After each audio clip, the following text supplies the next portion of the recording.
Hello friend, इस video में हम डिस्कस करेंगे एग्जामिनेशन आस्क क्वेश्चन यानी term end examination ask question जो इग्नू एमए इकोनॉमिक्स और पिप कोर्स कोड है MEC 101 जिसका टाइटल है माइक्रो इकोनॉमिक्स एनालिसिस का। ये फरवरी 21 का जब टर्म इंड एग्जामिनेशन हुआ था जिसका क्वेश्चन नंबर 1 का सलूशन मैं प्रेजेंट कर रहा हूँ और ये 20 मार्क्स का यानी अंडर सेक्शन ए में पूछा गया था। आप देख सकते हो एक इंडिविजुअल कंज्यूमर का जो यूटिलिटी फंक्शन है यानी प्रेफरेंसेस है, उसकी पसंद है दो कमोडिटी को, उसको एक mathematical equation u equal to x1 times x2 के रूप में प्रेजेंट किया गया है। और ये भी दिया गया है कि उसका जो मनी इनकम है 20 रुपीज़ है, ठीक है। और जो प्राइस है गुड्स का P1 यानी प्राइस है ये गुड्स 1 का 2 रुपया और प्राइस 2 है जो गुड्स 2 का या कमोडिटी 2 का उसका प्राइस 8 रुपीज़ दिया गया है। इस क्वेश्चन में दो पार्ट से आप देख सकते हैं, डिटरमाइन करना है यूटिलिटी मैक्सिमाइजिंग चॉइस और दूसरा पार्ट जो पार्ट बी में आपको फॉर्मुलेट करना है ड्यूल प्रॉब्लम और सॉल्व करना है मिनिमम एक्सपेंडिचर फंक्शन नीडेड, ठीक है, to attain the utility level as in a ever. अब यहाँ पर सबसे बड़ी बात है कि आपको पहला पार्ट्स में डिटरमाइन करना है यूटिलिटी मैक्सिमाइजिंग चॉइसेस तो गुड्स ए और बी का, लेकिन इनडायरेक्ट यूटिलिटी फंक्शन भी आपको निकालना पड़ेगा जो इंडिकेट है कि वो मैक्सिमम यूटिलिटी लेवल तक पहुंचने के लिए कितना मिनिमम एक्सपेंडिचर की आवश्यकता होगी। तो यहाँ पर पहला पार्ट्स में आपको Marshallian demand function for goods 1 और 2 निकालना पड़ेगा, फिर utility function indirect utility function निकालनी पड़ेगी। उसके बाद बी पार्ट्स में ड्यूल प्रॉब्लम यानी मिनिमाइज करना पड़ेगा एक्सपेंडिचर को of subject to utility function, ठीक है। फिर मिनिमम एक्सपेंडिचर फंक्शन निकालनी पड़ेगी। तो ये दो पार्ट्स है, दोनों पार्ट्स अगर डिवाइड करोगे मार्क्स तो 10-10 मार्क्स का है। तो वीडियो में आगे बढ़ने से पहले आप लोगों से हमारा काइंडली रिक्वेस्ट है, अगर आप हमारे चैनल में पहली बार आए हैं तो सब्सक्राइब करें और प्रेस करें bell icon for all notification, जो बेल आइकॉन को दबाना ना भूलें। और अगर वीडियो को पसंद आता है तो लाइक दें और शेयर करना कदापि ना भूलें, ठीक है। और आपको इंग्लिश में भी इसकी सेम वीडियो आपको अवेलेबल होगी, ठीक है। तो मैं बढ़ता हूँ इस क्वेश्चन की आगे की ओर। तो दो पार्ट्स में हमारा क्वेश्चन यहाँ पर डिवाइड हो चुका है। मैं जान गया हूँ क्या क्या हमें निकालनी है। जो इम्पोर्टेंट इंफॉर्मेशन जो क्वेश्चंस में दिया गया है वो आपको रखनी है, ठीक है, पहली बात। दूसरी बात, आपको सबसे इम्पोर्टेंट चीज़ है कि यहाँ पर जो मनी इनकम दिया गया है वो किसी मतलब क्या दिया गया है, नंबर्स में दिया गया है। तो आप ऐसा मिस्टेक ना करें कि यूटिलिटी फंक्शन में डाल दें सारा वैल्यू, ये मिस्टेक मत कीजिएगा, क्योंकि इनडायरेक्ट यूटिलिटी फंक्शन से अगर आपको रोआई आइडेंटिटी वगैरह करना पड़ेगा तो वहाँ फंस जाएंगे आप। तो प्रीफर करें कि उसको पहले हम एक फॉर्मेट में रखें अलजेब्रिक एक्सप्रेशन में, उसके बाद फाइनली हम वैल्यू को पुट करेंगे।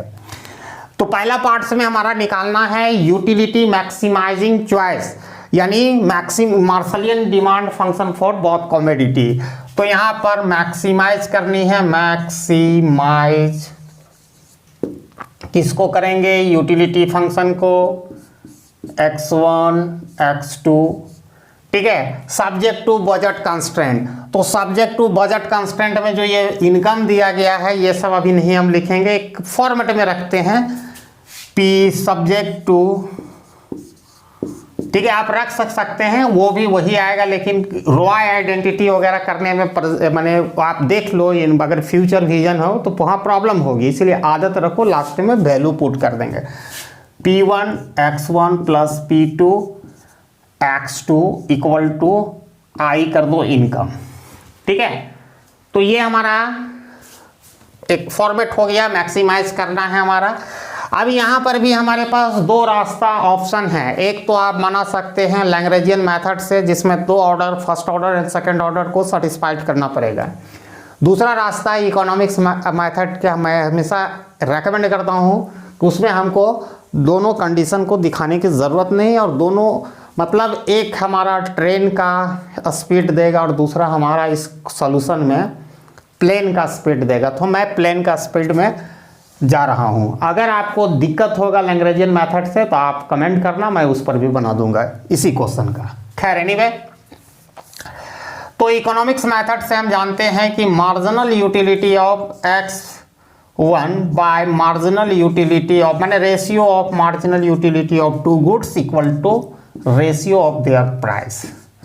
अब मार्जिनल यूटिलिटी कैसे निकलता है, सबको ये पता है कि अगर हम यूटिलिटी फंक्शन में जैसे marginal utility for commodity x1 निकालना है तो हमको टोटल यूटिलिटी जो दिया गया है उसका पार्शियल डेरिवेटिव लेंगे x1 के रिस्पेक्ट में, तो वो हमको यील्ड करके देगा क्या, मार्जिनल यूटिलिटी फॉर गुड्स 1। तो ऑब्वियसली है आप यहाँ x1 के रिस्पेक्ट में लोगे तो x2 होगा। उसी तरह सिमिलरली अगर मार्जिनल यूटिलिटी ऑफ गुड्स 2 का, तो partial derivative of utility function with respect to x2 ये देगा x1। ठीक है, क्योंकि हमारा बहुत ही सिंपल यूटिलिटी फंक्शन दिया गया है। अब इस वैल्यू को सब्स्टिट्यूट कर दो यहाँ। ठीक है, तो ये वैल्यू को सब्स्टिट्यूट करेंगे तो x2 bye x1 equal to p1 bye p2। ठीक है, आप P1 P2 का भी दे सकते थे वैल्यू, लेकिन मैं बाद में दूंगा। ठीक है, घबराने आप दोगे तो वही रिजल्ट मिलेगा, लास्ट में फाइनल में हम लोग देख लेंगे। अब एक रिलेशन यहाँ आ गया और इसको हम x1 और x2 का वैल्यू इस रिलेशन से हम निकालेंगे। तो सबसे पहले क्रॉस मल्टीप्लिकेशन करते हैं, तो P2 x2 equal to P1 x1। अब इस रिलेशन से हम आसानी से x1 और x2 का वैल्यू निकाल सकते हैं। x1 equal to P2 x2 P1। ठीक है, और similarly x2 equal to P1 x1 bye P2। अब ये हमारा जो x1 और x2 का वैल्यू निकल गया है, जो एक वाइटल इंफॉर्मेशन मैं यहाँ लिख लेता हूँ, P2 x2 P1 and x2 equal to P1 x1 P2। अब जो नेक्स्ट स्टेप है हमारा, जो अगला कदम होगा इस क्वेश्चन के सॉल्यूशन की तरफ, तो हमको बजट कंस्ट्रेंट में x1 और x2 का वैल्यू पुट करना। अगर x2 का वैल्यू पुट करेंगे तो हमारा Marshallian demand function for commodity x1 हम गेट करेंगे। अगर हम x1 का वैल्यू पुट करेंगे बजट कंस्ट्रेंट में तो Marshallian demand function for commodity x2 हम पाएंगे। तो करते हैं शुरू। तो सबसे पहले राइट डाउन कर लो बजट कंस्ट्रेंट। ठीक है, तो बजट कंस्ट्रेंट हमारा होगा वही जो भैया ये है, P1 x1 plus P2 x2 equal to I। तो हम सबसे पहले से ऑर्डर में निकालते, पहले x1 कमोडिटी निकालते, मार्शलियन डिमांड फंक्शन फॉर कमोडिटी 1 निकालेंगे। तो हम x2 का वैल्यू पुट करेंगे। x2 का वैल्यू हम लोगों ने कैलकुलेट करके रख दिया है। ठीक है, P2 हो गया, x2 का वैल्यू आपके सामने है, P1 x1 P2 equal to I। ये P2 कैंसिल, अब ये दोनों ऐड करेंगे, 2P1 x1 equal to I। ठीक है, तो x1 जो निकालेंगे यही मार्शलियन डिमांड फंक्शन है, I बाय 2 टाइम्स P1। अब आसानी से आप यहाँ पर कैलकुलेशन कर सकते हैं, काफ़ी आसान हो चुका है। तो आप इसको निकालें, हम अभी भी निकाल सकते हैं। अगर जो यूटिलिटी मैक्सिमाइजिंग चॉइस को आप लिख सकते हैं, आई को इनकम माने थे 20, ठीक है, और 2 है, प्राइस ऑफ 1 का 2 है, तो आप इसको करोगे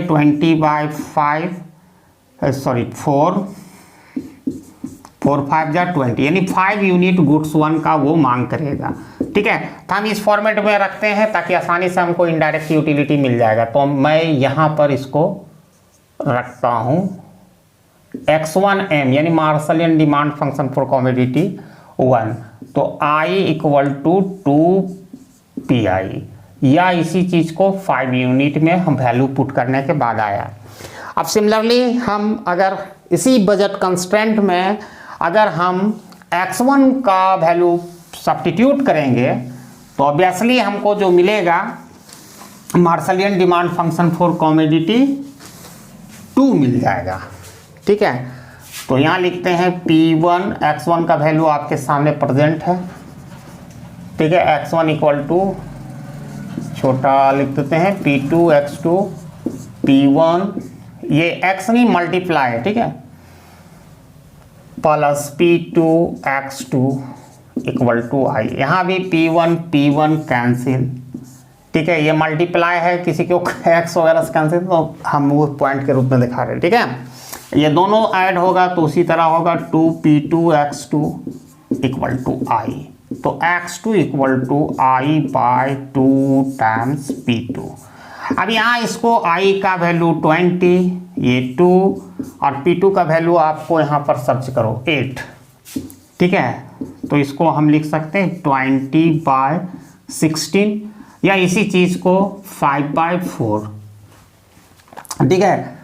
तो ये दूसरा हमारा निकला, एक इसको बॉक्स में रखते हैं, ठीक है। दूसरा हमारा निकला कॉमोडिटी 2 का मार्शलियन डिमांड फंक्शन, तो I बाय 2P2 या 4/5, ठीक है। तो हमारा अब इनडायरेक्ट यूटिलिटी निकालना उतना ही आसान हो गया है, ठीक है। तो जैसा कि हम जानते हैं कि इनडायरेक्ट यूटिलिटी फंक्शन बराबर क्या होता है, तो वो चीज़ हम लोग करने जा रहे हैं।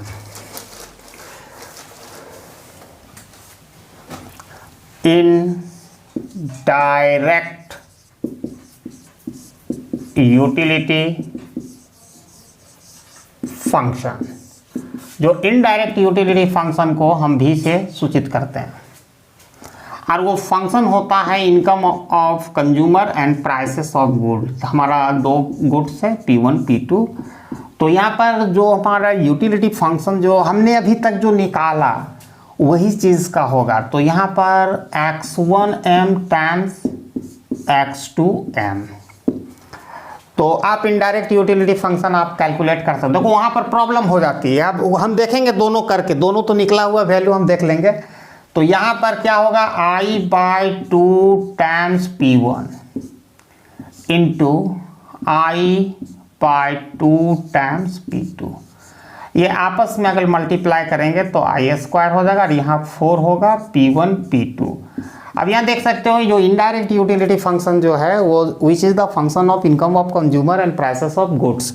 अब यहाँ पर आसानी से हम इधर भी देखते हैं एक फॉर्मेट में जो निकाले 5 इंटू 5/4।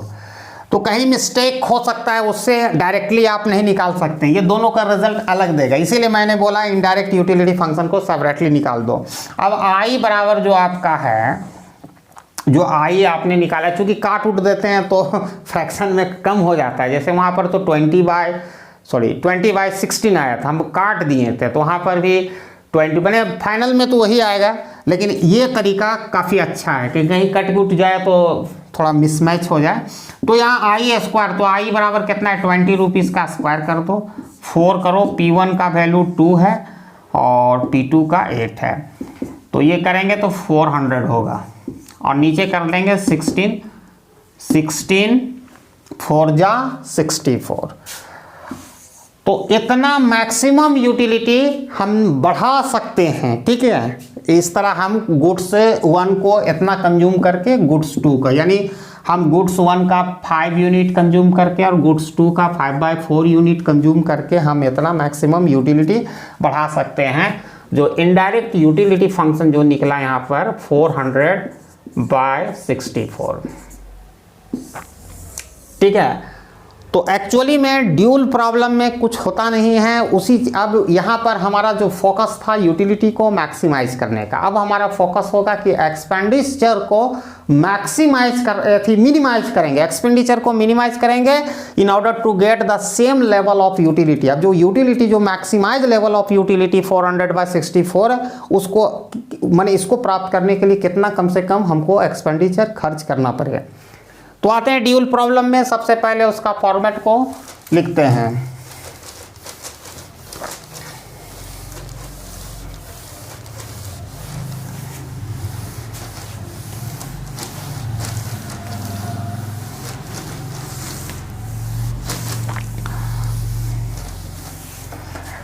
तो ड्यूल प्रॉब्लम में आपको क्या करना पड़ेगा, मिनिमाइज करना पड़ेगा, मिनिमाइज एक्सपेंडिचर को x2। अब सब्जेक्ट टू यूटिलिटी, अब यूटिलिटी कंस्टेंट बन गया, जो हमारा जो यूटिलिटी होगा वो फिक्स्ड लेवल का हो, मतलब फिक्स्ड या मैक्सिमाइज लेवल ऑफ यूटिलिटी होगा। तो आपको x1 times x2 equal to u, जो ये u है ये मैक्सिमाइज लेवल, ये कांस्टेंट रहेगा यहाँ पर, ठीक है। वहाँ पर इनकम कांस्टेंट था first part of the video जब हम मैक्सिमाइज कर रहे थे यूटिलिटी। जब हम मिनिमाइज करेंगे एक्सपेंडिचर तो हमारा यूटिलिटी जो होगा वो मैक्सिमाइज लेवल में होगा और कांस्टेंट होगा, ये इसके बराबर होगा, ठीक है। तो अब हम शुरू करते हैं, लेकिन हम जानते हैं कि यहाँ भी लैग्रेंजियन मेथड आप अप्लाई कर सकते हो, तो उतना मेहनत करने की ज़रूरत नहीं है, आप डायरेक्टली इकोनॉमिक्स मेथड से कर सकते हो। जैसा कि इंडिफरेंस कर्व पढ़ा होगा, marginal rate of substitution between two goods X and Y, तो हम यहाँ 1 2 लिखते हैं, हमारा गुड्स का नंबरिंग दिया है 1 2, x1 x2 दिया गया, ठीक है, इक्वल टू मार्जिनल यूटिलिटी, ये इसके कितना बराबर होता है, रुको एक minute, P price ratio of prices of two goods, यानी marginal rate of marginal rate of substitution between goods x1 and x2 equal to ratio of price दोनों गुड्स का। और ऑलरेडी हम लोगों ने देखा कि ratio of marginal utility of two goods is equal to ratio of their prices. तो इस इक्वेशन को और इस इक्वेशन को इक्वेट करेंगे तो ये तीनों आपस में बराबर हो जाएगा, ठीक है। MRS x1 x2 equal to marginal rate of technical marginal utility of x1 by marginal utility of x2 equal to ratio of their prices. अब इसको हम बैठा कर मार्जिनल यूटिलिटी निकालेंगे तो इसको भी वो सपोर्ट करेगा, तो ऑलरेडी मैंने x1 और x2 का वैल्यू निकाला है। अब जब हम एक्सपेंडिचर को मिनिमाइज करते हैं तो यहाँ पर जो हम x1 और x2 का जो वैल्यू है हम उसको सब्स्टिट्यूट कहाँ करेंगे, यूटिलिटी फंक्शन में, जो कंस्ट्रेंट होता है वहाँ पर। जैसे कि हम लोगों ने यूटिलिटी मैक्सिमाइजिंग वाला जो चॉइस वाला क्वेश्चन जो मार्शलियन डिमांड फंक्शन में जब यूटिलिटी को मैक्सिमाइज कर रहे थे तो बजट कंस्ट्रेंट में मैंने x1 और x2 का वैल्यू पुट किया, बाकी सब कुछ सिमिलर रहेगा। यहाँ x2 को हम पुट करेंगे वैल्यू यूटिलिटी फंक्शन में, तो हमारा जो हिक्सियन डिमांड फंक्शन या compensative demand function for goods, अगर x2 का वैल्यू हम पुट करेंगे तो x1 मिलेगा। तो हमारा यूटिलिटी फंक्शन आप देख सकते हो x1 x2 equal to u। अब यहाँ आराम से हम करते हैं x1 x2 का वैल्यू पुट करते हैं, तो x2 का वैल्यू आपको ये दिया गया है p1 x1 p2 equal to u। अब यहाँ पर आराम से ये दोनों को मल्टीप्लाई करेंगे, x1 स्क्वायर p1, ठीक है, क्रॉस मल्टीप्लाइकेशन कर देते हैं तो u p2। अब ये x1 equal to u p2 by p1, x1 square है, ठीक है। अब ये इधर स्क्वायर है तो इधर क्या हो जाएगा, स्क्वायर रूट हो जाएगा, मतलब अंडर रूट हो जाएगा, यानी सबका पावर हाफ हो जाएगा इधर। तो x1 हम इधर से शिफ्ट कर दें या दोनों तरफ स्क्वायर रूट करने पर, तो ये तो x1 हो जाएगा, यहाँ पर u to the power half, ठीक है, p2 to the power half, p1 to the power half. ये हमारा जो निकला है इसको भी लिख लेते हैं, एक वाइटल इंफॉर्मेशन है। और ये जो निकला है ये आपका निकला है हिक्सियन डिमांड फंक्शन या कंपेंसेटिव डिमांड फंक्शन, जो x1 इक्वल टू हमारा जो निकला है u to the power half, p2 to the power half और p1 to the power half. अब इसी तरह सिमिलरली x1 का वैल्यू हम पुट करके जो हिक्सियन डिमांड फंक्शन या compensative demand function for goods x2 हम निकाल लेंगे, ठीक है। तो x1 का वैल्यू आपके सामने है p2 x2 बाई p1 और यहाँ x2 बाई डिफ़ॉल्ट जैसा है। अब ये दोनों मल्टीप्लाई करेंगे तो x2 square p2 cross multiplication कर देंगे u p1 और x2 स्क्वायर इक्वल टू ये इधर मल्टीप्लाई उधर जाके डिवाइड हो जाएगा u। सिमिलर काम करना है, कोई नई चीज़ें नहीं करनी है इसमें।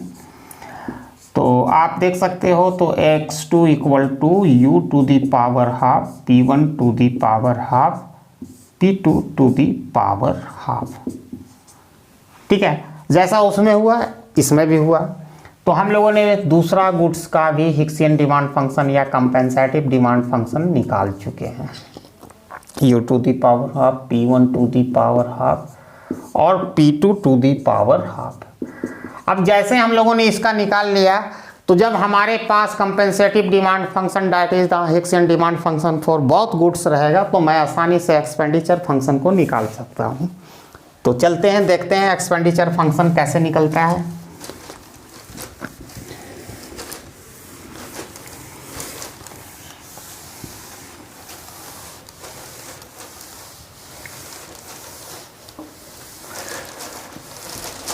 तो सबसे पहले हम लोग एक्सपेंडिचर फंक्शन को देखते हैं। एक्सपेंडिचर फंक्शन,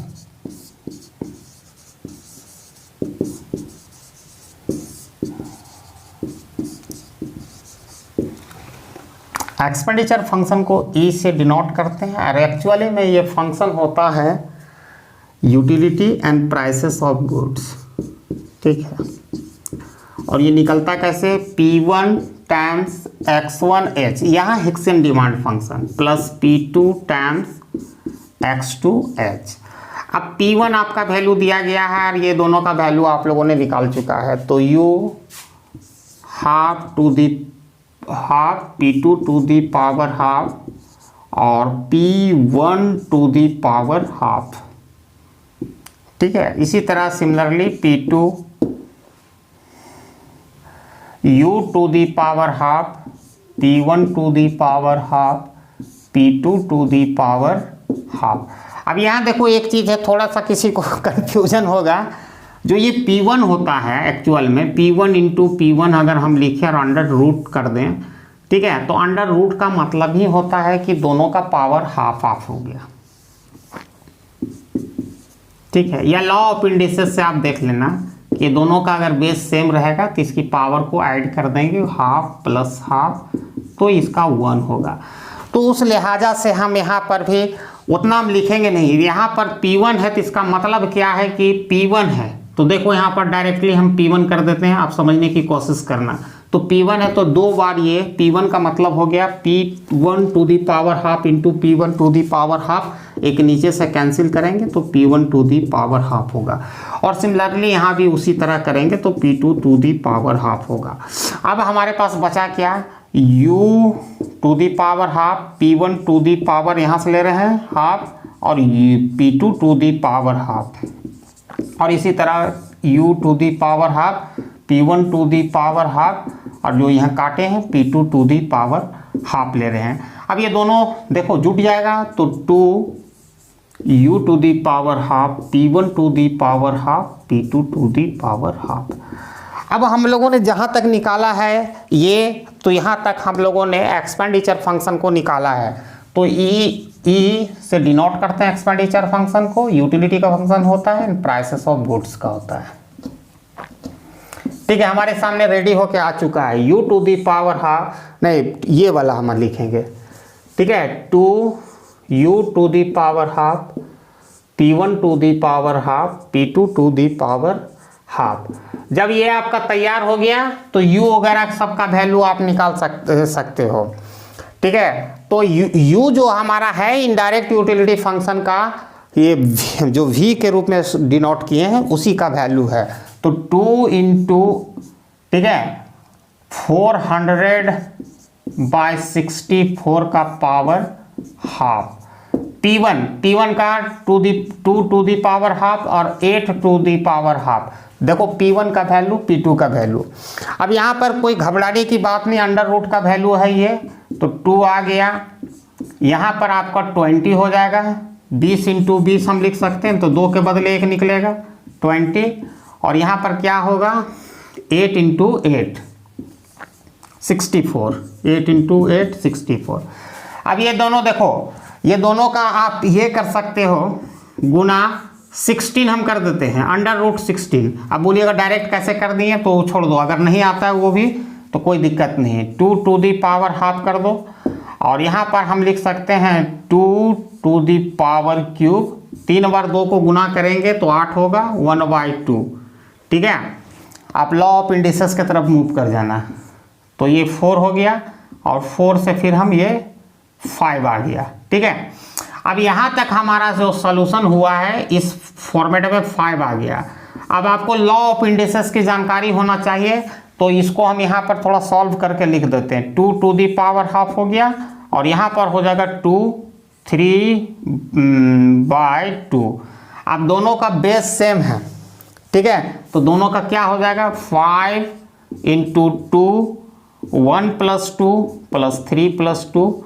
तो फाइनली हम जोड़ेंगे ये दोनों को तो क्या होगा 5 × एलसीएम लेंगे 2 होगा, नीचे कोई दिक्कत नहीं है।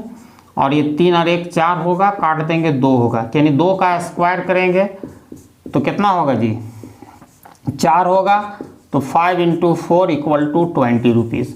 देखो यहाँ इंडिकेशन कुछ दे रहा है, 20 रुपीज़ आ गया, यहाँ इंडिकेशन है। इतना ही कंज्यूमर का इनकम भी है, याद रखो।